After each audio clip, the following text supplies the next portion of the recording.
Nah pagi ini saudara saya akan sharing dengan saudara sebuah pengajaran firman Allah yang saya berikan judul si pemalas dan si perusak.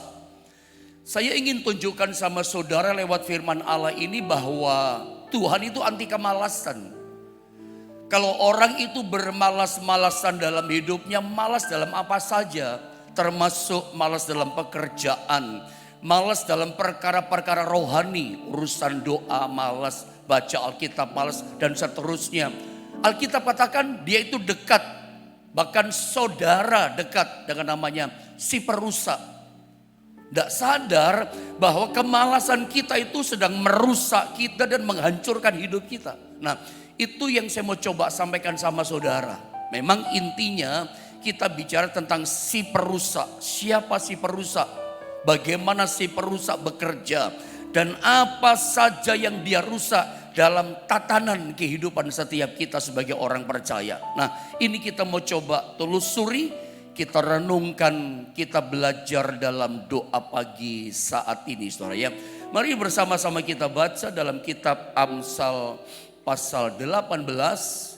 Mari kita akan sama-sama baca pada ayatnya yang ke-9 saudara. Yang atas itu kita baca Amsal 18 ayat 9. Mari Bapak Ibu Saudara sama-sama kita baca bersama. Keluarkan suaramu 1, 2 dan 3. Orang yang bermalas-malas dalam pekerjaannya sudah menjadi saudara dari si perusak. Ayat ini dibuka dengan kata orang yang bermalas-malas atau orang yang bermalas-malasan. Saya pikir setiap kita pernah menghadapi keadaan yang namanya malas ini. Termasuk kita orang percaya. Saya katakan dari kata-kata pembukaan tadi, malas dalam banyak hal. Kalau secara orang rohani, orang percaya kepada Tuhan, mungkin malas berdoa. Kemalasan dalam membaca Alkitab. Kemalasan kita dalam beribadah sampai ujungnya secara jasmani keseharian kita malas bekerja.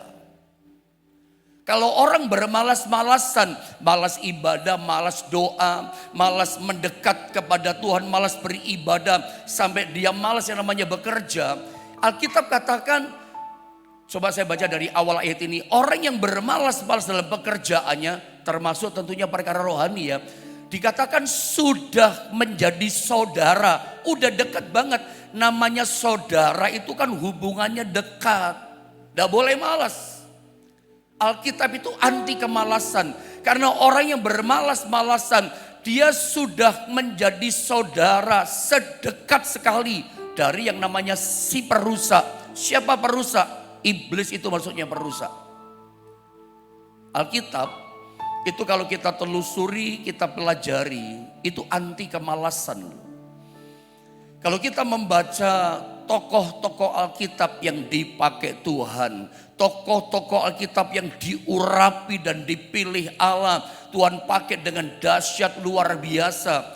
Mereka semua itu orang yang rajin, orang yang dipakai Tuhan, diurapi Tuhan luar biasa.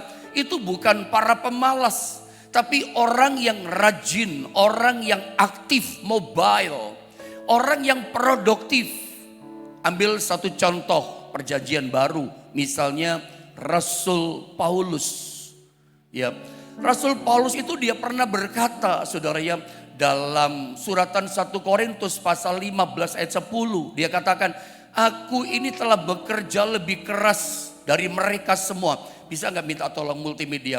1 Korintus pasal 15 ayat 10. Coba saya baca ayat ini ya. Kita ambil contoh seorang tokoh Alkitab yang luar biasa dipakai Tuhan. Jubahnya itu kalau kena orang kerasukan setan, setan pergi. Sapu tangannya dibawa-bawa orang, ditempelin, dikebasin orang sakit, sakit sembuh gitu. Orang ini dipakai Tuhan luar biasa, hampir 75% lebih Alkitab perjanjian baru itu disingkapkan, diwahyukan itu kepada Rasul yang namanya Paulus ini. Produktif, aktif, rajin, tidak kenal lelah. Seorang pejuang dalam melayani Tuhan.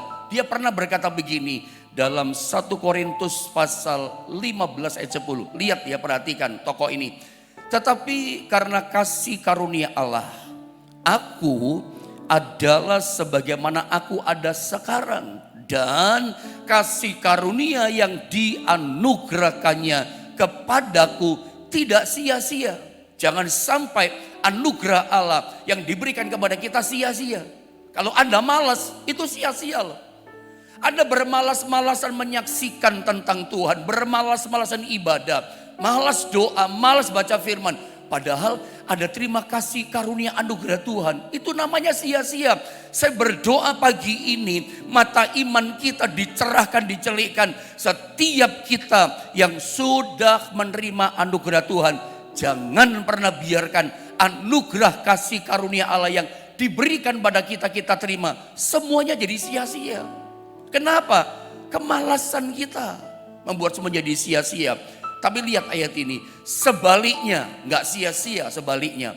Aku telah bekerja lebih keras daripada mereka semua, dari rasul-rasul semua yang ada, kata Paulus.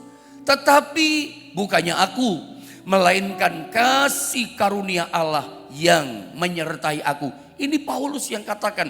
Mari kita belajar dari seorang tokoh pertama yang bernama Paulus, kita pelajari. Dia seorang pejuang yang keras, produktif, tidak kenal lelah.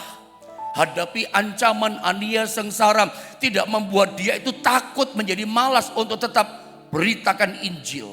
Dan kita lihat Paulus berkata, aku ini telah bekerja lebih keras dari mereka semua ini. Bukan aku, tapi kasih karunia Allah yang menyertai aku.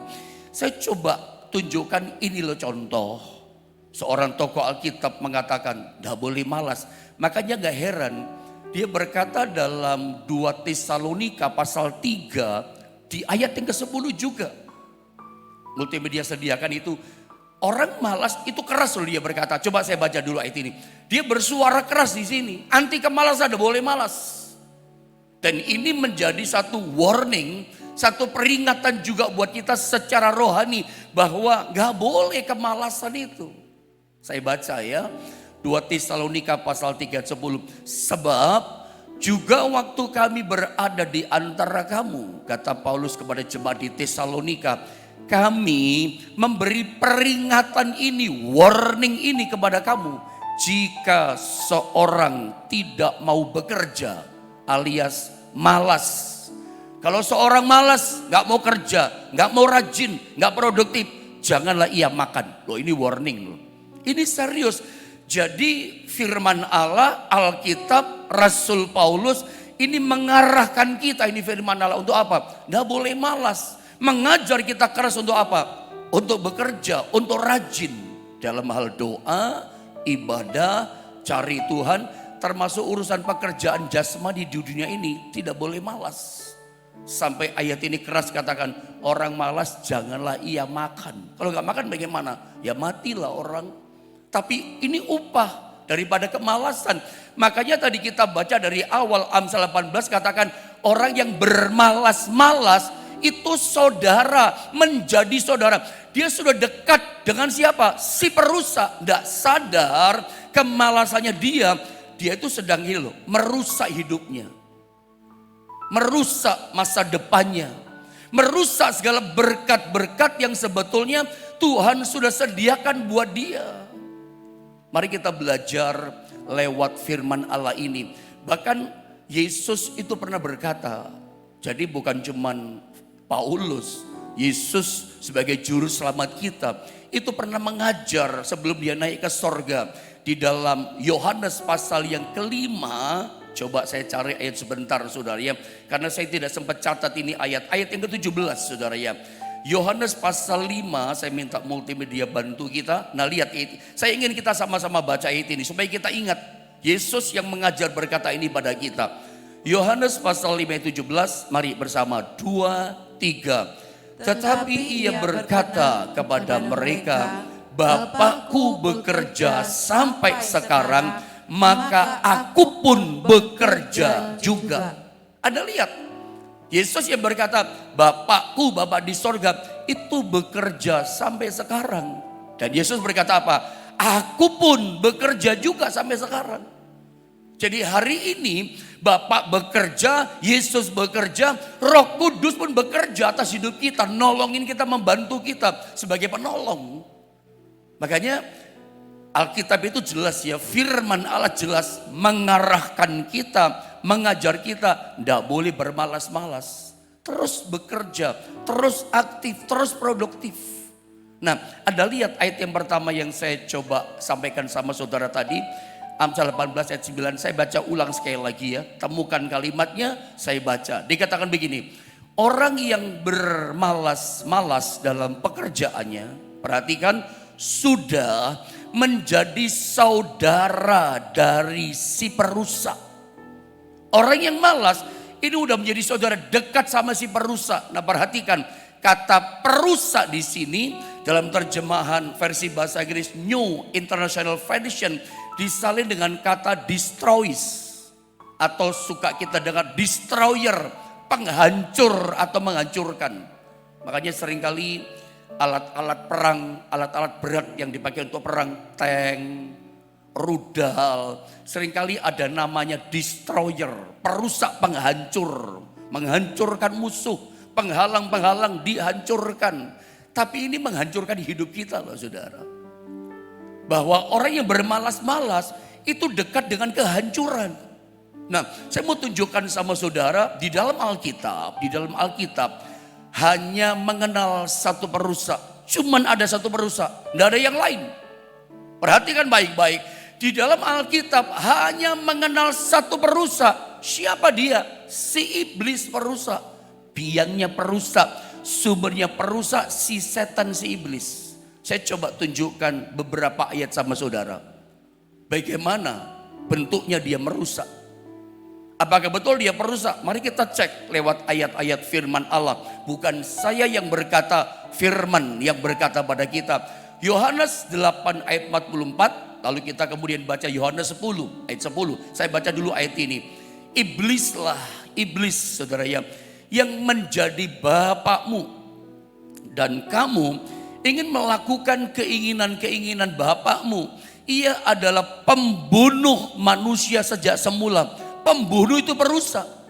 Jadi ia, yaitu iblis, adalah pembunuh. Dia itu perusak loh. Manusia sejak semula. Dan tidak hidup dalam kebenaran. Ya, sebab di dalam dia tidak ada kebenaran. Apabila ia berkata dusta, ia berkata atas kehendaknya sendiri. Sebab ia adalah pendusta dan bapa segala dusta. Ada kata-kata yang menarik di sini. Ia, yaitu iblis, adalah pembunuh, adalah perusak manusia sejak semula. Dia perusak, pembunuh. Ini bentuk pekerjaan iblis, si perusak. Apa yang dia rusak? Yang pertama, rumah tangga yang dia rusak. Dia perusak manusia sejak semula. Rumah tangga siapa? Manusia pertama, Adam dan Hawa.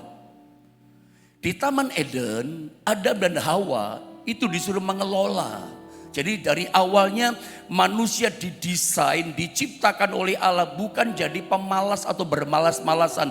Disuruh mengelola Taman Eden, disuruh bekerja, produktif mengelola Taman Eden. Bukan bermalas-malasan, tapi itu pun dirusak sama iblis. Rumah tangga pertama dirusak sama iblis. Dia perusak, pembunuh sejak semula. Kita lihat Yohanes 10 ayat 10. Bukan cuman Adam dan Hawa yang imannya, rohaninya dirusak. Bukan hanya rumah tangganya mereka yang dirusak sampai keluar dari Taman Eden. Kita tahu Ayub juga pernah mengalami yang sama kan. Dia perusak manusia loh. Termasuk ekonominya, pekerjaannya.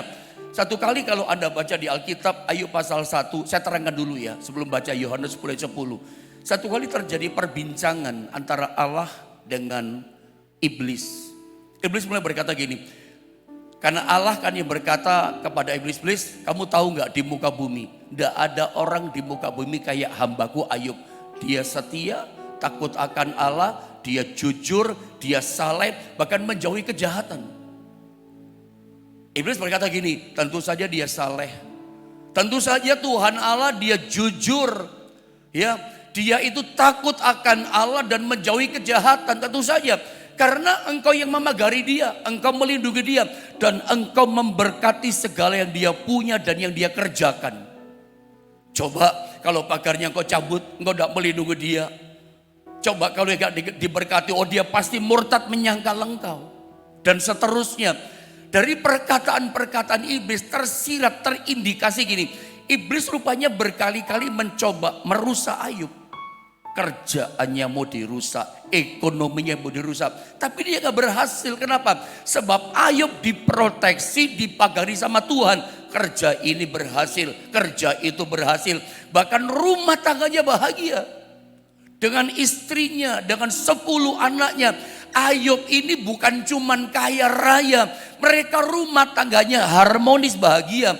Siapa yang merusak rumah tangganya Ayub sampai berantakan. Sampai istrinya tinggalkan dia. Sampai tubuhnya sakit, anaknya 10 mati. Pekerjaan iblis kan. Dari semula dia pembunuh saudara. Perusak ini iblis. Alkitab cuman mengenal satu perusak, itulah si iblis. Ayub rusak pekerjaannya, bisnisnya, dalam 1 hari dia bangkrut. Nanti kita lihat bagaimana supaya kita diproteksi sama Tuhan. Jadi kita lihat dulu bagian awal bahwa Alkitab cuma mengenal satu yang namanya perusak, si iblis. Adam Hawa dirusak, bahkan Ayub pun dan keluarganya dirusak, bisnisnya dirusak. Masih ada banyak contoh-contoh yang lain. Tapi kita lihat dulu Yohanes 10 ayat 10. Saya ingin ayat ini mari kita sama-sama membacanya saudara ya. Yohanes pasal 10 ayatnya yang ke-10. 1, 2, dan 3. Pencuri datang hanya untuk mencuri dan membunuh dan membinasakan. Aku datang supaya mereka mempunyai hidup dan mempunyainya dalam segala kelimpahan. Ini paradoks antara iblis sama Yesus juru selamat kita. Yesus dalam kehidupan kita ini dia datang ke dunia untuk apa? Untuk memberkati kita, membangun hidup kita, memulihkan hidup kita, menyembuhkan kita. Yesus melakukan sesuatu yang baik. Sesuatu yang membangun dalam hidup kita. Tapi iblis dia menghancurkan. Iblis itu penghancur saudara. Dia si perusak, merusakkan apa yang dibangun. Jadi pekerjaannya Yesus sama pekerjaan iblis itu paradoks, bertentangan. Iblis itu pencuri, pembunuh dan pembinasa. Itu kerjaannya. Nah di dalam Alkitab saudara ya. Coba saya mau bawa saudara pada Wahyu pasal 6 saudara ya. Ayat 5 sampai 6 dengan cepat kita lihat ada satu berita akhir zaman dalam ayat ini. Coba saya baca beberapa ayat ini. Wahyu pasal 6 ayat 5 sampai 6. Perhatikan baik-baik. Ini mungkin inti yang saya mau coba lepaskan sampaikan sama saudara. Dikatakan begini. Dan ketika anak domba di sini maksudnya adalah Tuhan Yesus Kristus membuka meterai yang ketiga. Aku mendengar makhluk yang ketiga berkata, mari. Ya, dan aku melihat, kata Yohanes, sesungguhnya ini yang dia lihat, ada seekor kuda hitam dan orang yang menungganginya memegang sebuah timbangan, memegang sebuah neraca di tangannya. Dan aku mendengar, kata Rasul Yohanes, seperti ada suara di tengah-tengah keempat makhluk itu berkata, secupak gandum sedinar dan 3 cupak jelai sedinar. Tapi janganlah rusakkan minyak dan anggur itu. Kalau saya boleh katakan sama saudara, ini sebetulnya Wahyu pasal 6 ayat 5 sampai 6. Ini bisa dikatakan pelajaran akhir zaman. Peristiwa yang terjadi di akhir zaman. Menurut saya, kalau saya sering mendengar dari guru-guru saya dulu mengajar kepada saya, Wahyu pasal 6 ayat 5 sampai 6. Ini yang namanya meterai yang ketiga. Ini sudah dibuka. Ini sudah datang ada di dunia ini. Siapa yang buka meterai ketiga? Anak domba, itulah Yesus. Ketika meterai ketiga dibuka, dikatakan ada seekor kuda hitam ya yang datang ke dunia ini. Kuda hitam yang dikatakan dalam ayat ini itu sebetulnya bicara tentang kesukaran hidup. Bicara tentang krisis pangan, kesulitan hidup. Seperti dikatakan dalam 2 Timotius pasal 3 ayat 1 dikatakan bahwa pada hari-hari terakhir akan datang masa yang sukar. Terjemahan yang lain berkata bahwa pada hari-hari terakhir akan datang masa yang amat sukar. Paulus udah katakan dalam nubuatan kepada Timotius, ini dalam kitab Wahyu, Tuhan sendiri yang singkapkan kepada Rasul Yohanes di Pulau Patmos. Bahwa memang ini sudah terjadi, bahwa yang namanya meterai ketiga sudah dibuka. Yang namanya kuda hitam ini sudah muncul di dunia ini. Yang namanya krisis pangan, kesukaran pangan, dunia kerja sukar, ekonomi sukar. Ini sudah terjadi. Kuda hitam sudah dilepaskan oleh Tuhan di dunia ini. Bukankah yang namanya dunia kerja semakin sulit terjadi? Krisis pangan itu mulai terjadi di mana-mana.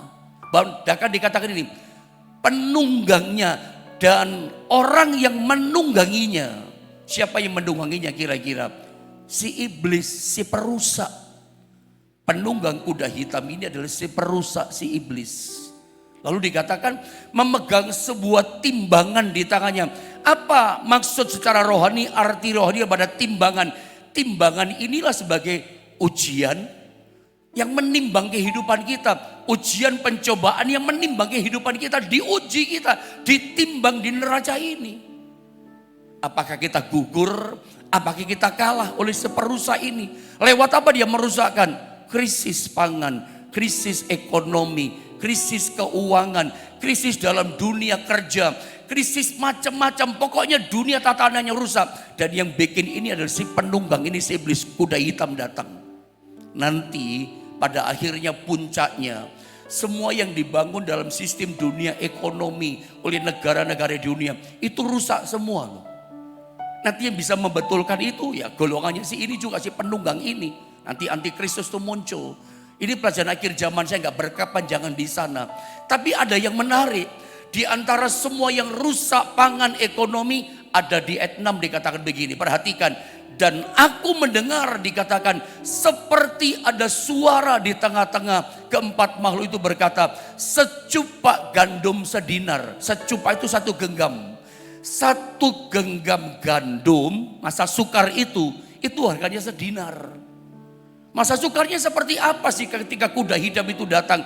Pendungnya bawa timbangan, menguji, mencoba menimbang kita. Kesukarannya seperti ini. Pada waktunya nanti akan terjadi puncaknya masa sukar. Segenggam gandum, secupak gandum harganya sedinar. Sedinar itu kalau dalam bahasanya Alkitab, itu upah kerja orang dalam satu hari. Sebutlah begini ya, ini cuman gambaran metafora saja ya. Kalau misalnya orang bekerja, pekerjaan yang kasar itu loh maksud saya. Misalnya orang yang kerja kasar di dunia ini, ya kerja apalah sebutlah apa begitu. Pokoknya kerja yang kasar yang di bawah itu. Misalnya upah minimumnya itu 200.000 rupiah. Jadi upah sedinar sampai dengan 200 rupiah itu hanya bisa beli secupak gandum. Sedinar, segenggam gandum untuk makan. Ada coba renungkan, kalau gandum atau beras satu genggam gini, itu kalau dimasak, menurut saya ini ya, coba dikoreksi. Kalau ibu-ibu, kalau segenggam beras gini dimasak di tempat masak situ ya, ini untuk makan berapa kali? Kayaknya ukuran saya gini mungkin sekali, tek, habis satu genggam. Lalu siangnya bagaimana? Lalu sorenya, malamnya makan apa? Tidak ada yang dimakan. Bayangkan orang kerja keras satu hari upah minimum 200.000 rupiah. Itu hanya bisa menghidupi kasih makan dia sekali makan. Artinya apa pendeta? Itu masa sukar sedang terjadi. Siapa bikin kerusakan itu? Si iblis penunggang kuda hitam bikin rusak ekonomi. Bikin rusak yang namanya sistem pangan di dunia. Dan ini bukan menakut-nakuti. Itu akan sedang terjadi dan akan terjadi di depan kita. Masa sukar itu. Orang makan saja begitu sulit. Kerja satu hari hanya makan satu kali. Bahkan dikatakan begini. Dan 3 cupak jelai sedinar. Jelai ini kualitasnya di bawahnya gandum. Tapi kita lihat kalimat berikutnya. Tetapi, nah ini yang menarik, ini yang keren. Janganlah rusakkan minyak, kata firman, dan anggur itu. Ekonomi akan rusak, pangan akan rusak, sistem keuangan akan rusak. Semua sistem canggih dibangun, rusak nanti. Sama si penunggang dirusak, sama si perusak iblis. Rusak semuanya. Tidak nyangka, dunia berpikir, negara-negara berpikir, ini sistem dunia yang paling bagus.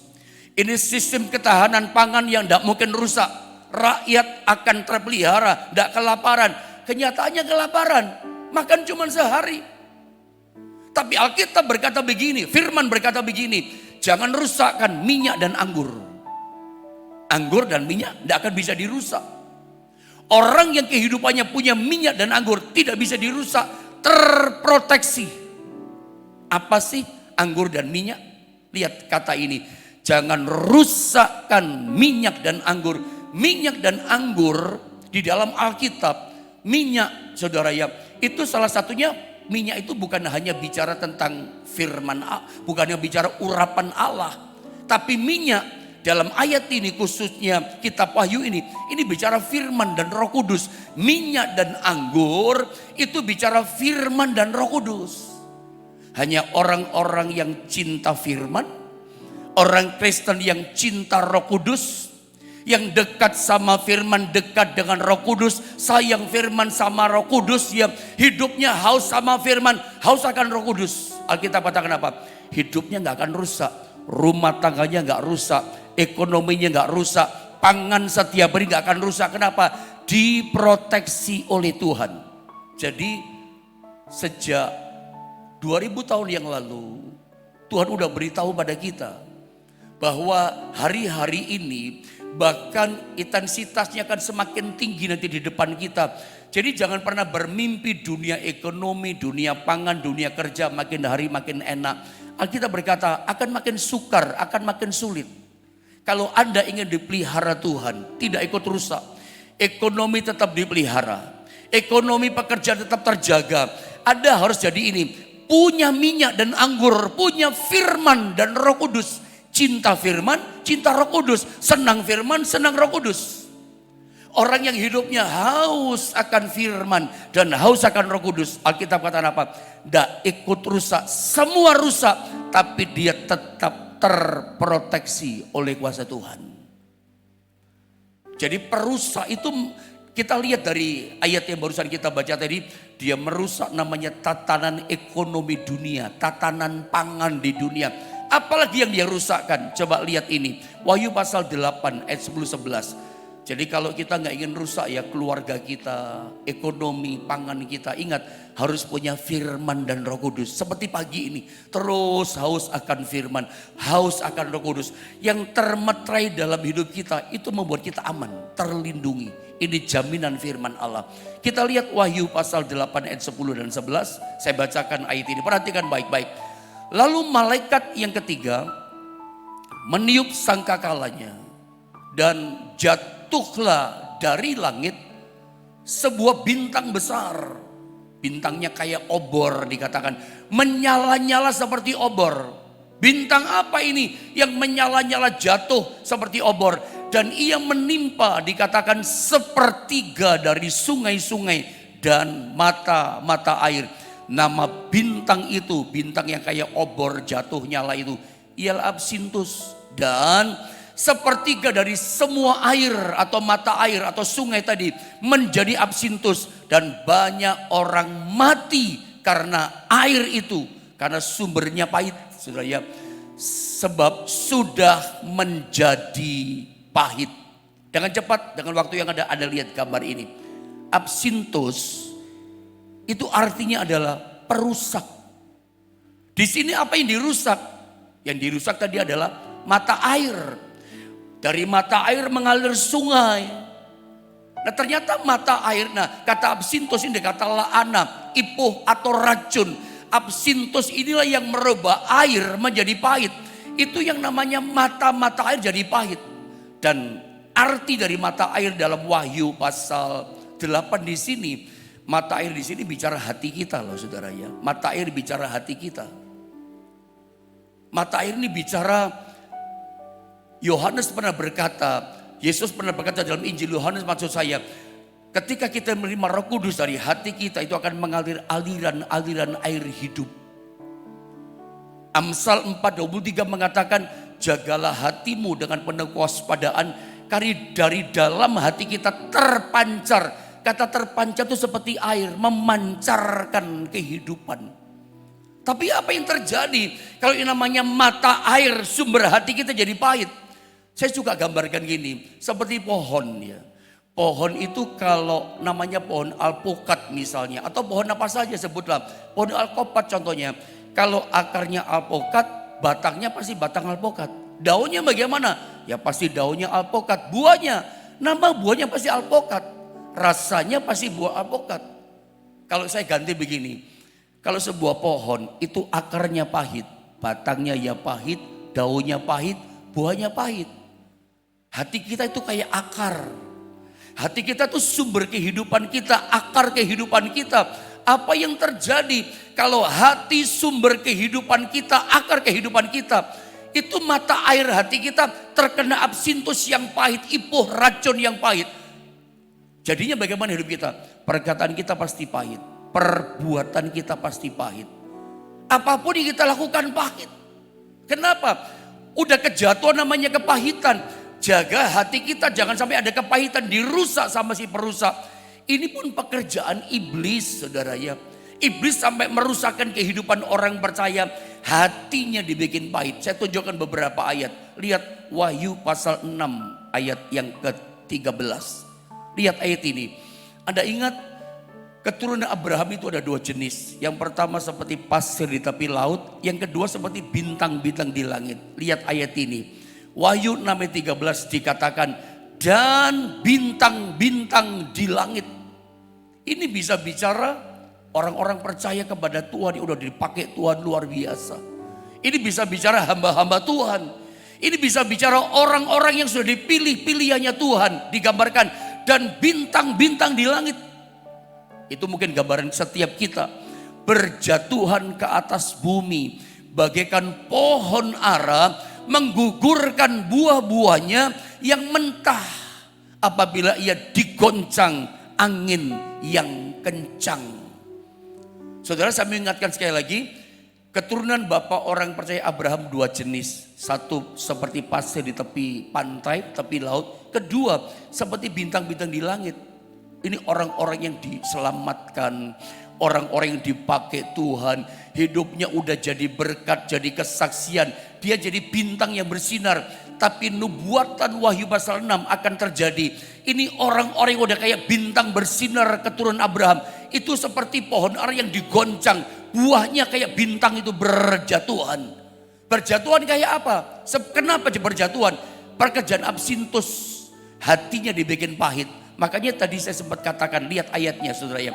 Amsal 4 ayat 23. Hati kita itu sebagai sumber kehidupan kita. Hati ini seperti mata air. Coba lihat Yohanes 7 ayat 38. Saya baca ayat ini saudara ya.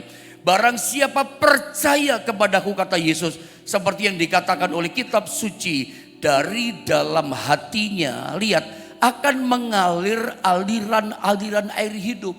Jadi jelas yang dimaksud absintus yang jatuh di mata air. Ini bukan mata air jasmani. Mata air yang mengalirkan sungai. Tapi ini nubuatan.